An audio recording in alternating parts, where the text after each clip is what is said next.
Hello and welcome to another CG tip. In this video I want to talk about an often overlooked area of 3D modelling, and that's topology. I'm surprised by how often I'm sent models to work with where the geometry seems like it's just been thrown together, without any thought for performance or how it will deform. It seems that these days polygon counts are seen as irrelevant, but that's simply not the case. They are more important than ever whether you're creating something for games or TV. The fact is, simply using an auto retopology tool on a high resolution sculpt will not give you a good usable model.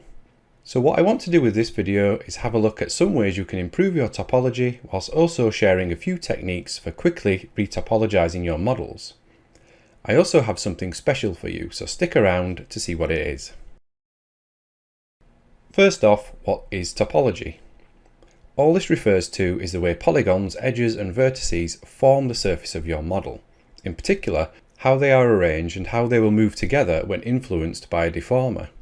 Let me show you some examples. If we look at this model, on the surface she looks fine. That is until we look at the wireframe. Now this is a really dense model, meaning it has lots of polygons, vertices and edges. Far too many to be used in animation. You can see the surface covered in triangles which are all placed randomly. So the issues here are that the surface won't deform well when animated, plus with the amount of geometry we have there would be a performance issue. You would also get some nasty surface defects too as it deformed. Things like areas pinching and creasing which would ruin the overall look. In short, this model in its current state isn't usable for rigging or animation. Here we have a much lighter model, one which has had its topology reworked with an automatic mesh reduction tool. It may look a little angular, but this model is what's known as a proxy model. What I mean by this is that this low resolution model is going to be smoothed and turned into a subdivision surface mesh. To do this in Maya, all I need to do is press 3 to activate smooth mesh. You can see now that the model is softer and more organic looking. Now I agree, compared to the last model there is a slight loss of detail, but this can be added back in with a normal map or a displacement map, but those are subjects for another video. If we look at the wireframe on this one, it's a lot clearer, and in areas much cleaner. Around the arms and the neck we have some nice edge loops.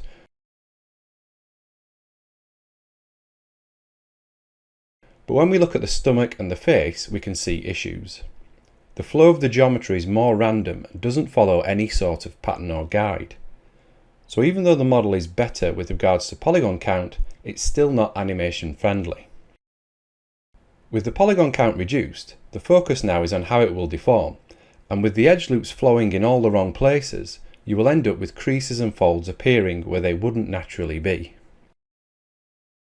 Okay, so this is a cleaned model. And if we compare it with the previous one, we can already see the surface is much smoother. The stomach area is more uniform, and we have even managed to reduce the polygon count further, as you can see on the arms. If we look at the face, you can also see the topology is also much cleaner here, with a good flow of edge loops. Now the key with this version is it not only has a much lower polygon count, but it's also built to deform well. The idea is that the edges flow to follow the natural muscle lines, and also mark out key areas of the body. We can see it in the face, and also in her back, particularly around the shoulder blades. What this means is as she animates, the creases and folds in the model will appear in places where they naturally would. So this then makes the model look even more human and more organic. And if done well, it can also mimic the appearance of muscles moving beneath the surface of the skin. So what should you be looking for as you build your models? When I build my models, I work to this simple rule. If an edge loop doesn't help with the shape of a model, or with how it deforms, then it's not needed. There are ways of checking these, and the first is with the model's silhouette. Let's look at a simple cube for this example. Now on the surface this looks okay. If we turn off the lights, we can just focus on the outline. With this shape, all the edges are straight, so we don't really need any divisions because they don't actually help form the shape of the cube. If I select the cube, we can see it has lots of extra divisions which aren't needed. If I remove all these, the cube looks exactly the same. So we had all that extra geometry doing nothing. All it would eventually do is affect the performance of the scene. Let's look at another shape now. So here we have a longer shape, but the same applies. The edges seem straight, so we should remove any divisions, right? Well, not in this case. You see, this needs to deform and curl like this. So in this case, these divisions are essential, so we get a nice smooth deformation. So as you can see, it's a bit of a balancing act of having enough edge loops in so the model deforms well, while also removing any which don't help define the shapes and forms. On top of this, you also need to keep the topology clean and well organised. So what should you avoid in your models? In general, it's good practice to try and avoid triangles or n-gons and try to stick with quads. For those who aren't sure, n-gons are polygons or faces with more than 4 sides. The reason these are best avoided is because they can cause issues when rigging, mainly causing areas to deform badly. When exported to a game engine and the model is triangulated, you can also end up with the triangles being created the wrong way, so again you end up with areas deforming badly. It's best to stick with quads so you can stay in control. Now triangles and n-gons can't always be avoided, so what you should do is put them in places where they are hidden or where they won't deform as much. If I find I have a triangle in my model, I do try my best to remove it. I actually find it kind of therapeutic in a way. It turns the model into a puzzle and you have to add and remove polygons and flip edges to solve it. So if we look at this version of the model and turn on the wireframe, we can see we have a few triangles to deal with. One on the ribs here, another up here. There's another at the base of her skull and another on her lower back. Some of these are quite easy to work with. Let's look at the first one. Because it's close to the middle of the model and both sides are symmetrical, we can simply connect the two triangles to form a quad. So I'm going to select the 3 edges down the middle, hold Shift and right click, and then go to Connect Components. There, we've now created a loop and removed the 2 triangles. Because of where this is, it will work out quite well because this is the base of the skull, so there's a natural recess here anyway. With this on, we have a few options. We could add another edge loop going from this to the middle of the model. This would remove the triangle, but it may mean we have too much geometry in this area. An alternative would be to take it the other way, but we would have the same issue. We don't need any more edges here either. Let's instead look at taking it over the shoulder. First, I'm going to hold Ctrl and Alt and then use the left and right arrow keys to flip this edge. Ideally, we need it to point up towards the shoulder. Now select the edges running past it and up over the shoulder. Actually, we can continue this to the middle of the model. Now we use Connect Components again to split these. I'm going to collapse this edge on this triangle here. That removes that and cleans up this area. We can now collapse this edge to form another triangle and delete the edge in between to turn those into a quad. That now flows nicely over the shoulder. Okay, so how about this one?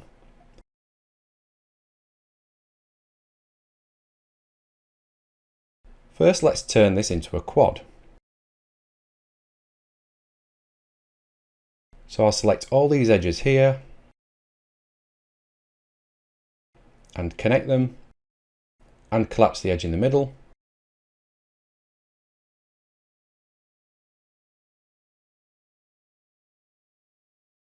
Sometimes it's more a case of trial and error rather than a specific approach.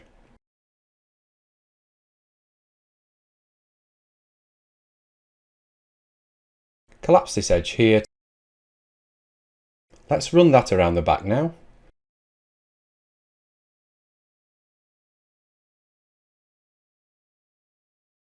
Okay, that works.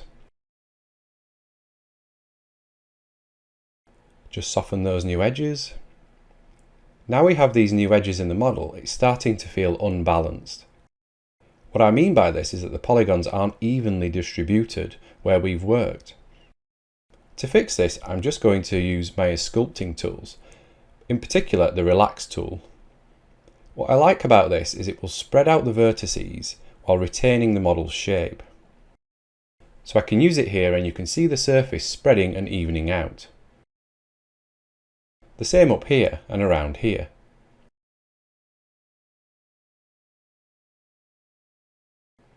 Looking much better. We will just tweak the area at the back of the head.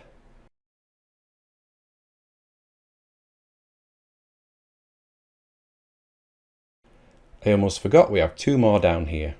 Again, these are close to the middle of the model, so it's an easy fix. I will select these edges here and connect them.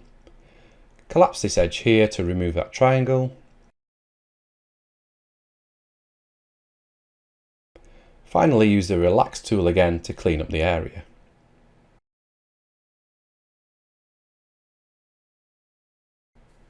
So those are just a few simple ways you can remove triangles from your model. So what if you're using a high resolution model or scan data? Where do you start when it comes to retopology?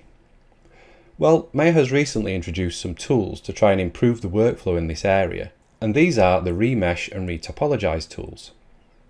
If we use our high resolution model to demonstrate, first we use Remesh. This will go through and clean up the geometry for us. So it makes everything more uniform and triangle based.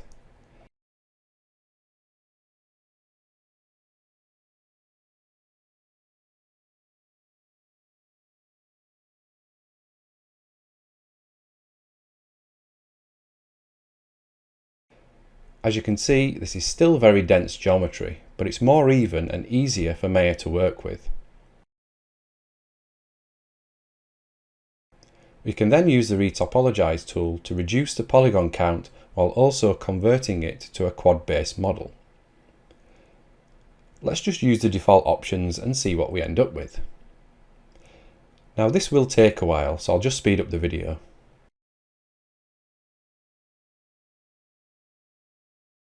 Just so you know, this took around half an hour to complete.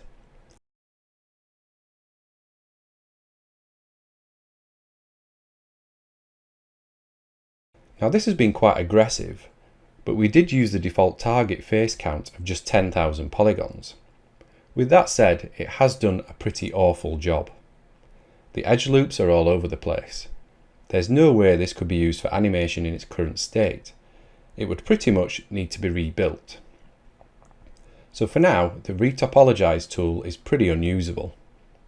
Maybe Autodesk will improve it in future updates so you can dictate the flow of the edge loops, a bit like ZBrush does. In fact, for now, ZRemesher would be a better option. I do have another approach which I use when building new models, based off a sculpt or scan data. Now this isn't groundbreaking, but it's easy to do and gives you a great starting point for your models. I start by creating a basic cylindrical shape. Position it roughly around the torso.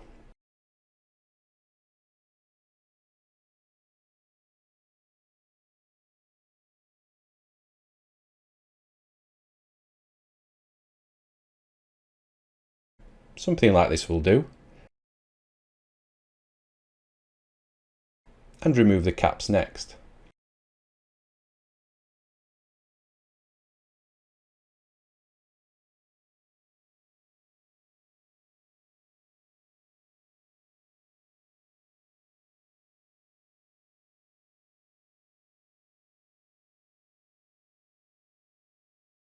Select the main model and go up to the magnet icon up here. Clicking this will make this model live, which essentially means its surface is now magnetic. All I need to do now is select the cylinder and go to Mesh Conform. This will shrink the model so it conforms to the live model's surface. So I now have a lower resolution model which has nice clean topology, but it's also the same shape as a torso.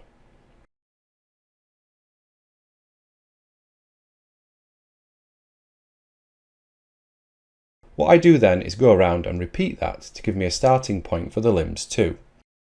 You can even use this for the head and the fingers. Now you don't just have to use primitives.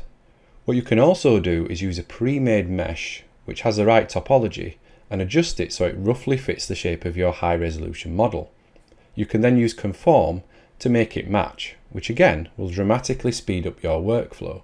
So all you're doing then is essentially turning one character model into another. Although it looks like my cylinder was a little too long, so I have an issue to fix here, but that's just a small thing. What's great about making models live is you can also use the quad draw tool to create your quads directly on the surface, so you're interactively drawing your topology and it sticks to the source model. It's best to have symmetry enabled while doing this so you can create both sides at the same time.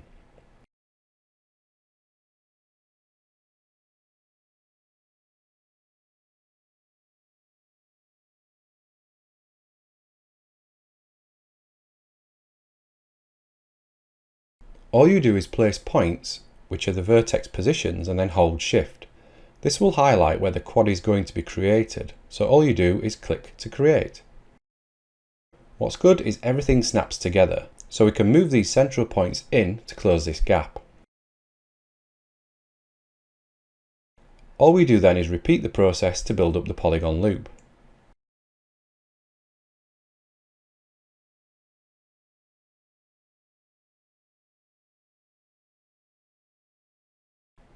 This is just one loop, but we can easily divide it by holding Control. The green line shows where the new edge loop will go, and we click to create it. Let's create a few. One here, here, and here. Now we have that extra topology, we can hold Shift and this will relax it, smoothing out the area, and all this while being restricted to the model's surface, so it will keep its shape. Now we have this main loop, we can start to add more geometry to fill it out. Holding Shift will highlight areas I can place a new quad, so let's create one over the bridge of the nose. And use Control to quickly divide it. As you can see, the new components snap to the face.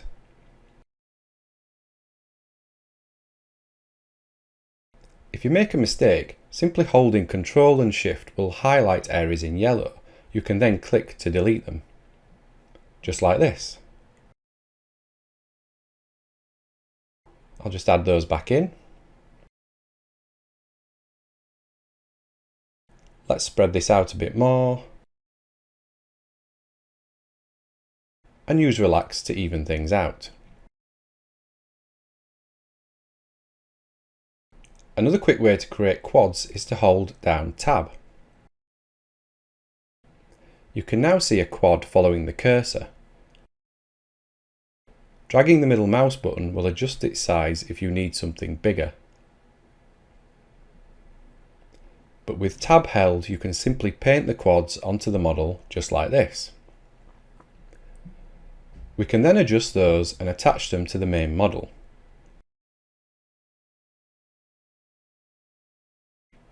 So I think you get the general idea with the quad draw tool. It's just a nicer, more interactive way of modelling, and you get the exact shape you need because the quads are sticking to the surface of the source model. So these are some very quick tips on topology and retopology. If you would like to see these in more detail, or perhaps I could demonstrate how to retopologize a full character, let me know in the comments below and I will see what I can do. Finally, I just wanted to let you know that I bought the scan data used in this video from 3D Scan Store. They have a great selection of models plus a whole host of free assets for you to download, so go check them out. At the moment they are running a 35% discount on most of their store, but they have given me a code which will give you 20% off once that promotion ends. Just head to 3dscanstore.com or click the link in the description below and use the code antCGi20.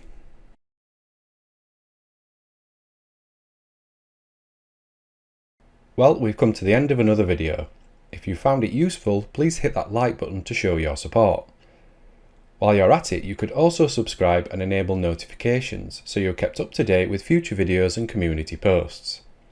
If you have any questions, please post them in the comments below and I will try my best to reply. Alternatively, you could post them in the antCGi Club Discord server where I spend more of my time. If you're not already a member, you can find an invitation to join the server in the description below. Remember that you can also join the antCGi Club to help support future videos while also earning exclusive rewards. Alternatively, if you would just like to show your appreciation, why not treat me to a coffee at my coffee page? The link is on the screen now and in the description below. Thanks again, this is antCGi signing off and I will see you on the next one.